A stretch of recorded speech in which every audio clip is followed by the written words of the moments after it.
আওয়ামী লীগ নিষিদ্ধ হবে কিনা সেই সিদ্ধান্ত জনগণ, সরকার ও নির্বাচন কমিশন নেবে বলে মনে করে বিএনপি। দলের স্থায়ী কমিটির সদস্য ডক্টর আব্দুল মঈন খান বলেছেন, এই অবস্থায় আওয়ামী লীগ কচ্ছপের মতো মাথা বের করতে চাইলে ভুল করবে। অতীতের কৃতকর্মের জন্য আওয়ামী লীগকে প্রায়শ্চিত্ত করতে হবে বলে মন্তব্য করেছেন বিএনপির স্থায়ী কমিটির সদস্য ডক্টর AZM জাহিদ হোসেন। বিস্তারিত মইনুল হোসেনের রিপোর্টে। বান্ডেল থাকলে প্রতি সেনমানিতে টাকা বাঁচবে। বিকাশ সেনমানি বান্ডেল কিনে জিতুন প্রতি লেনদেনে। গুলশানে বিএনপির চেয়ারপারসন কার্যালয়ে যুক্তরাষ্ট্র ভিত্তিক দ্য কাটাস সেন্টারের প্রতিনিধি দল বিএনপির মহাসচিব মির্জা ফখরুল ইসলাম আলমগীরের নেতৃত্বে 5 সদস্যের প্রতিনিধি দলের সঙ্গে বৈঠক করে। পরে বিএনপির স্থায়ী কমিটির সদস্য ডক্টর আব্দুল মঈন খান বলেন, আওয়ামী লীগ নিষিদ্ধ করার বিষয়ে বিএনপি সিদ্ধান্ত নেওয়ার কেউ নয়। আওয়ামী লীগ নিষিদ্ধ হবে কি না হবে সেটা তো বিএনপির বক্তব্যের বিষয় নয়।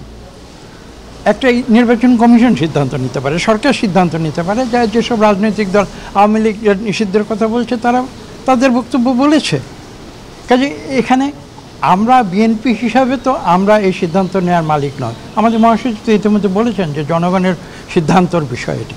জাতীয় প্রেস ক্লাবে প্রবাসী রেমিটেন্স যোদ্ধাদের ভোটাধিকার প্রতিষ্ঠা, দেশ বিদেশে প্রবাসীদের সম্পদ রক্ষা ও আগামী নির্বাচন বিষয়ে মতবিনিময় সভায় বিএনপির নেতা ডাক্তার AZM জাহিদ হোসেন বলেন, কোনো অবস্থায় পতিত স্বৈরাচারের উস্কানি ও পার্শ্ববর্তী দেশের চাপে আপোষ করা যাবে না। পলায়নকৃত অবস্থায় যারা আছেন তারা এখন যদি আবার মাথা বের করার কচ্ছপের মতো চেষ্টা করেন তাহলে এটা ভুল হবে।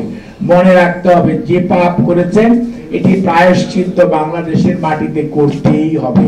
নির্বাচনের বিষয়ে ডিসেম্বর থেকে জুনের মধ্যে যে কয়েক মাসের পার্থক্য রয়েছে তা আলোচনার মাধ্যমে সুরাহা করার আহ্বান জানিয়েছে বিএনপি। Moinul Hasan, channel I, Dhaka.